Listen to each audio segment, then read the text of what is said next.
Okay, let's unpack this. Today we're taking a deep dive into a whole stack of sources on Nicaragua, its history, culture, challenges. Yeah, think of it as a fast track, really. We're looking at everything from its ancient roots, its geography, which is pretty unique, Right, all the way through colonial times, revolutions, interventions. and landing on the political and environmental situation today.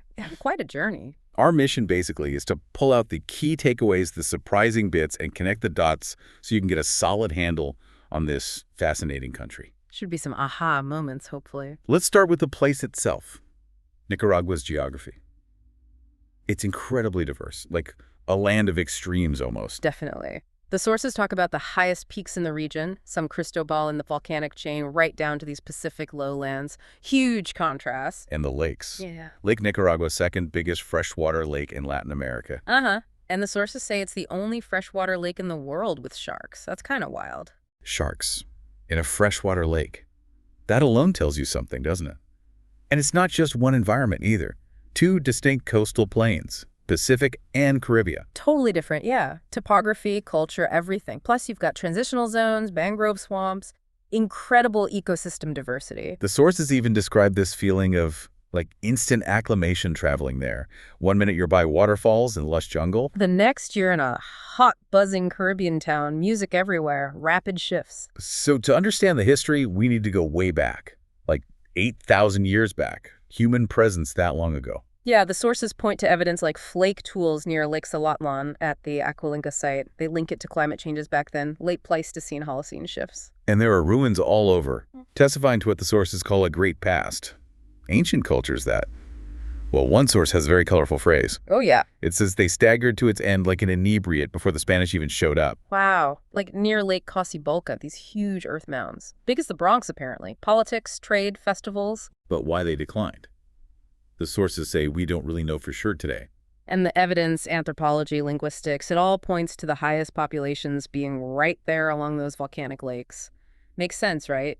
Environment and climate driving settlement. Before the Spanish, it was teeming with different indigenous groups. But the numbers. Friar Bartolomé de las Casas estimated maybe 1.5 million people in 1540. And just 30 years later. Down to maybe 250,000 by 1570. It's just staggering. Disease and warfare, mostly. You had settlements like coastal villages, rancherias, and smaller farmer groups inland. And so much linguistic diversity. Misumalpan, Mayan, Chibchan families. But the sources say the early colonizers, they destroyed native documents, outlawed languages. So later records mostly just mention Nahuatl and Ometepe, besides Spanish, of course. Sad how much was lost. The sources also mention that mountain system near the west coast, creating those tectonic lakes.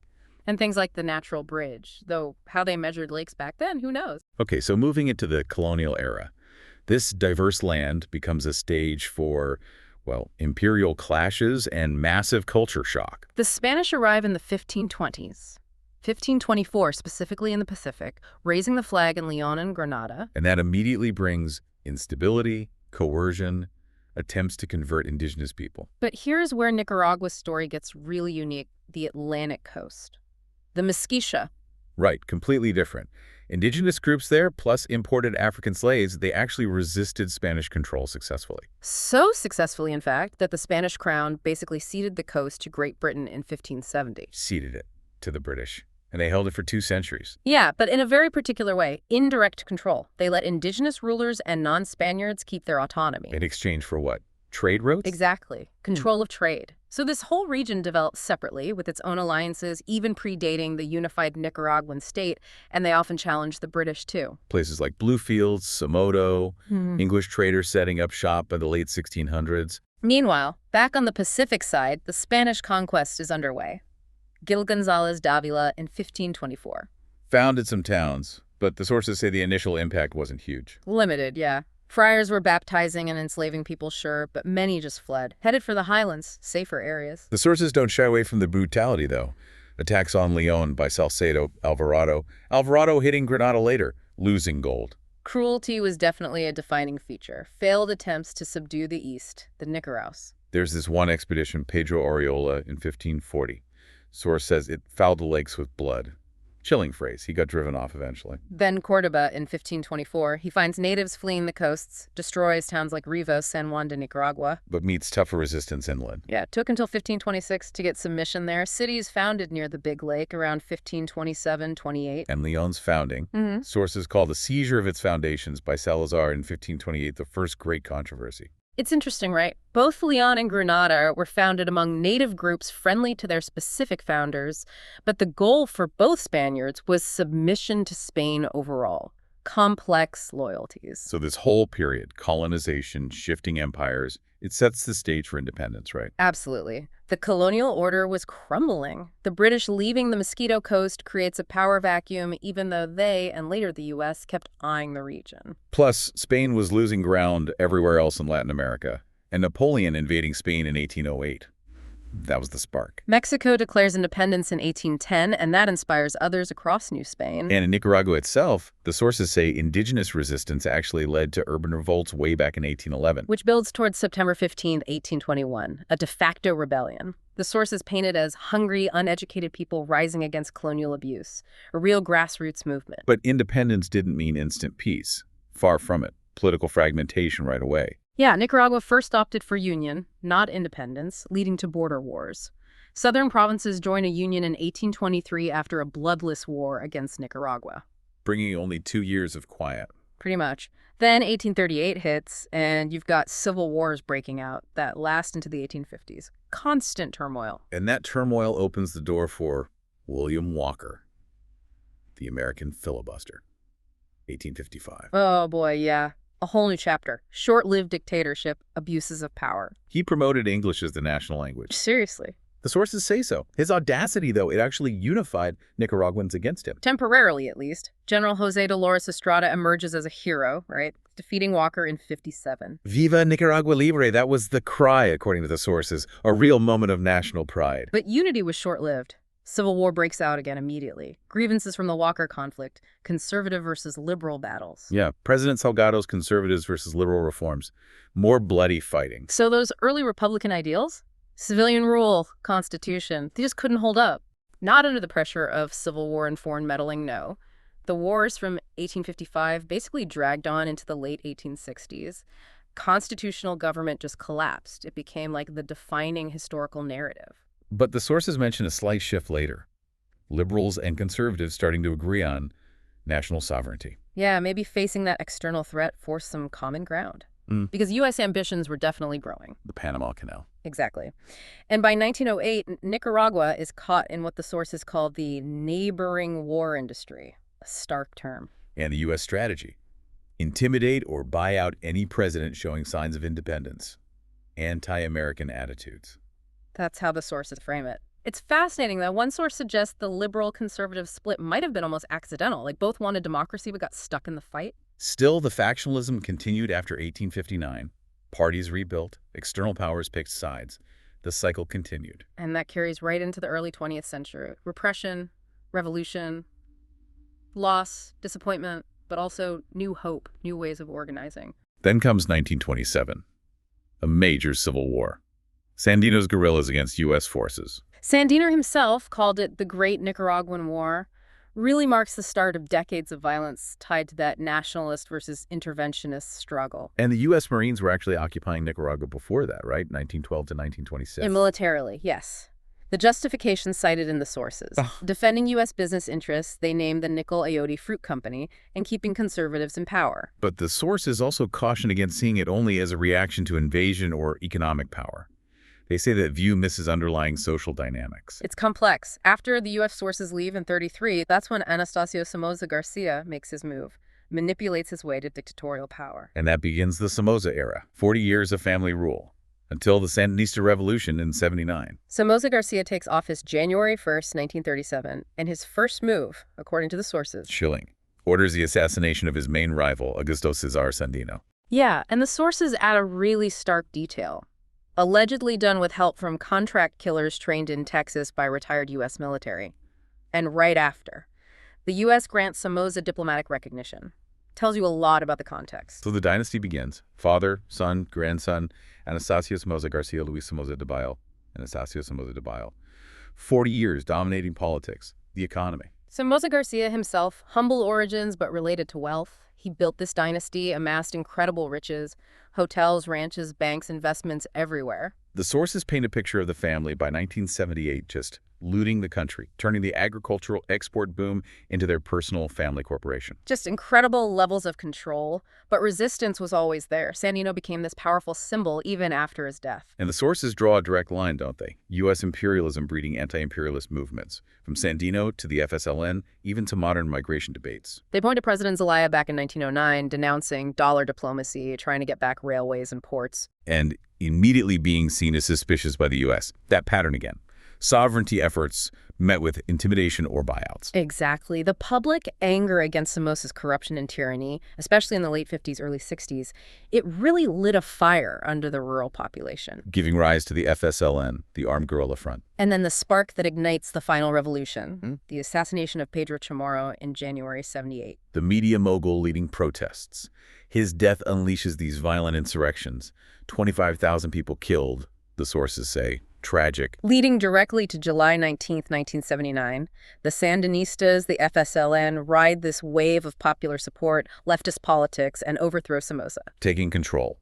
The new government starts as the Junta of National Reconstruction, supposedly broad-based. Initially presented that way, yeah. Churches, students, workers, women, even the Communist Party. But the sources are pretty clear.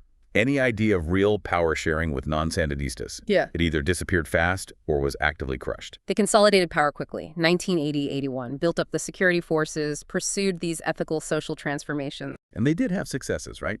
Healthcare, education, women's rights, the Gini coefficient narrowing, meaning less inequality. Dramatic advances in those areas, yes, but they also faced huge problems. Economic chaos, unemployment soaring, international isolation. Plus natural disasters, hurricanes, droughts, and the U.S. funding Somoza remnants and opposition groups.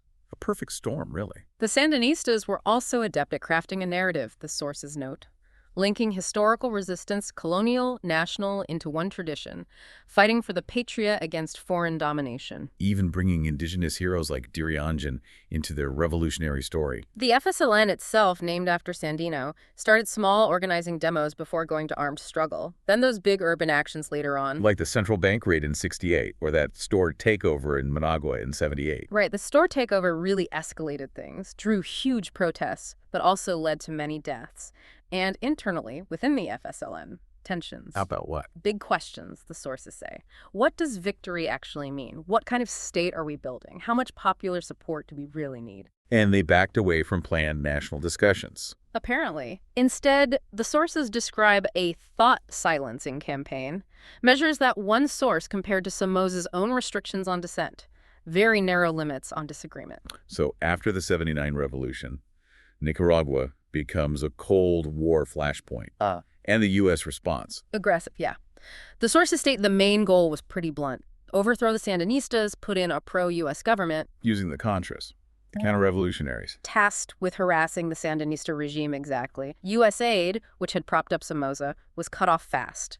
Relations soured as the Sandinistas adopted Marxist-Leninist ideas, took Soviet aid, ran anti-American programs. So anti-Sandinista groups pop up, morph into the Contra movement, and Reagan goes all in. Determined to intervene, yeah. Aid, support bases in Honduras and Mexico, weapons. The international community wasn't happy, though. Increasingly dismayed, is how the sources put it. Accusations of the U.S. trading arms for peace. Which leads into the Contra War itself, '82 to '90. Brutal stuff mentioned in the sources. Acts of terror attributed to the Contras, yeah. Possibly shooting down planes. Presented by supporters as a desperate deterrent against Sandinista aggression, and all the illegal arms sales stuff. Around the Contra. A public revelation in '86, yeah. Meanwhile, the Sandinistas, despite promoting elections, were using their own terror tactics against opponents, reportedly ineffective ones, and relying on programs the sources call imported slum work didn't build a solid base. Their support eroded, exiles, defections. Yeah, the social base evaporated, losing on both fronts, external and internal, forced them to the negotiating table. And their whole vision shifted, from socialism to survival. Pretty much. Prioritizing peace, stability, democracy, economic recovery. The sources even note them using Christian theology and democracy for legitimacy later, despite having declared separation of church and state earlier. It's quite a turnaround. The 1988 ceasefire brings dialogue. That was key for peace. Crucial, the sources say. Ortega eventually steps down after losing elections. End of 2 decades of FSLN turmoil, from dictatorship to forced reform to, well, advocating democracy, at least on paper. So what's the lasting impact on society? Especially for indigenous and Afro-descendant communities, they're a huge part of Nicaragua. One of the highest percentages in Central America, and they've consistently fought for their rights, mobilized against central authorities over land, over ethnicity. But the sources make a really sobering point about history being erased. Massacres, genocidal practices from earlier state actions, often U.S.-backed, just not talked about. Suggesting Nicaragua erased itself from sight on that front. Unaddressed racism persists, indicated by less media coverage, lack of commemorative stuff. And the Caribbean Coast Autonomy movement, that was a major push, right? Huge. Pushing for state reform, decentralization, ethnic rights, consultation, land back, trying to build an ethnostate that recognized diversity. But more recently, a worrying trend. Yeah, the sources point to migration, contemporary issues, suggesting those historically indigenous territories are now being framed as places of exclusion, vulnerability, attacked, erased by the nation-state. The same places colonizers tried to wipe out roots, now vacating indigenous peoples and Afro-descendant lives again. That's powerful language from the source, a disturbing echo. Yeah, it really is. Okay, so post-Contra War, post-1990 election, Violeta Chamorro wins. Centrite coalition, seen as free and fair. Big shift. End of FSLN dominance. And the initial focus, the sources say, was all on the economy. That's where the hopes were. And agrarian reform was a huge part of the Sandinista era. Massive. The sources call it the most ambitious in Latin American history between 81 and 06. Redistributing 63% of farmland, thousands of cooperatives. A real chance for the rural poor to control production. Women involved, too. Actively involved, yeah. But the sources stress their underlying oppression didn't just vanish. Gender equity got sidelined, discrimination, violence, exclusion being first fired in crises.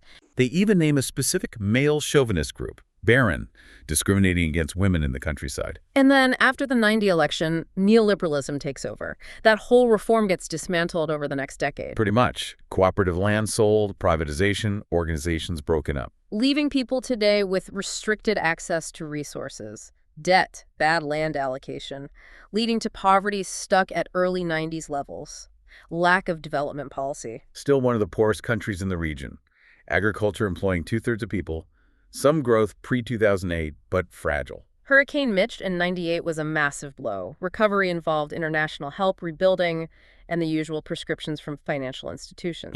Privatization, government changes, stabilization. Trying to lure foreign investment. Cheap labor, land tourism hopes. Yeah, a big project in Managua raised hopes. Labor laws changed to make it easier to fire people, cut wages, bring in foreign workers without much oversight. Did it work? Did investment pour in? Some bits and pieces, fish farms, a bakery.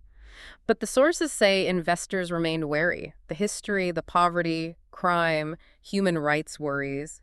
Nicaragua struggled to compete even with nearby Honduras for things like garment factory. And the social side of reconstruction. Daycare reforms nearly on. But also rising tensions, people feeling abandoned, shortages, high infant malnutrition, 80% in some areas. Health reform focused on women but often limited.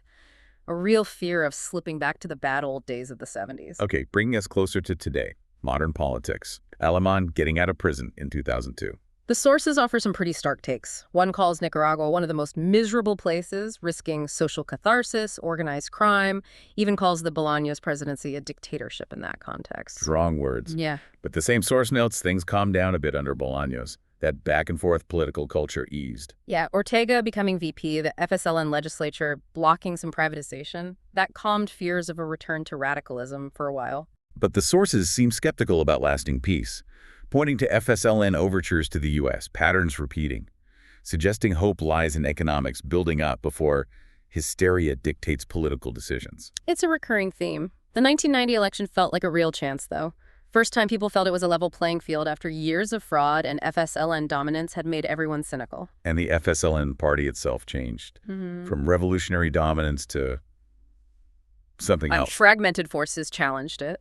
The sources say the party was comatose right after '79, then restructured, but faced a legislature where opposition forces gained ground. Let's talk social issues. Poverty, inequality, still major problems. Huge. Described as impoverished, debt-laden, one of the poorest, globally high inequality. Yet there's that surprising data point. Inequality measured by Gini actually decreased between 93 and 2014. Significantly, yeah. Even with 40% in poverty and wealth concentrated at the top, poverty defined straightforwardly. Inability to meet basic needs, food, clothing, shelter. And human rights. The sources link the conflict starting in '87 to ignoring indigenous history, hindering peace and development. Making that direct connection. Indigenous groups negotiating for rights, defense against exploitation, haunted by that history of violence and poverty. Then Daniel Ortega comes back, the 2006 election, the Assembly Pact with El Aman, consolidating power. Yeah, control over government branches.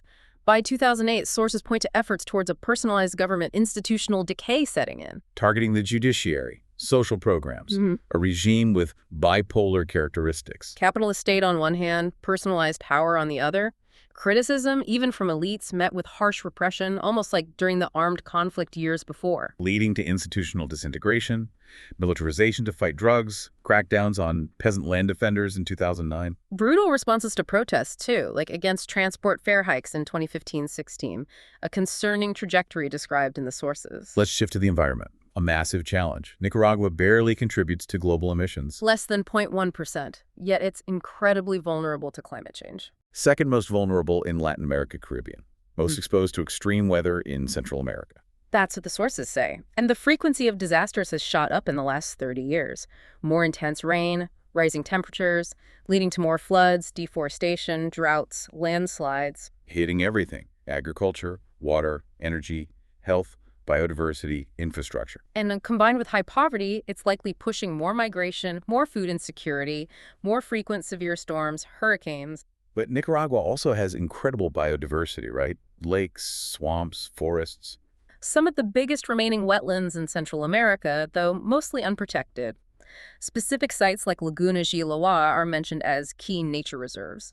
Coseguina Peninsula, despite destruction from ranching, still has potential. New reserves being designated, but needing trained people to protect them. And here's the critical point the sources make. Nicaragua has these natural assets, water, biodiversity, forests, wetlands, that could help mitigate climate change. Carbon neutrality, resilience. Exactly. But these assets are often neglected. It's the global irony. Poor nations suffer most from climate change, caused mainly by richer ones. And the sources suggest maybe no one in Nicaragua fully gets the long-term consequences, even as the world warns of more disasters, shifting environments. And the current responses in Central America, described as limited, knee-jerk slope stabilization, ineffective structures, not nearly enough for the challenge. Let's talk culture now.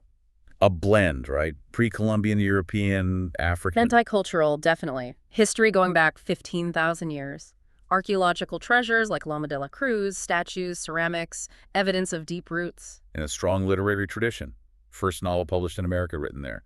Folk literature, myths, legends. Admirable stuff, yeah. Music, dance, rhythms kept alive, poetry recited, even painted on walls. It's pretty unique. Arts and literature.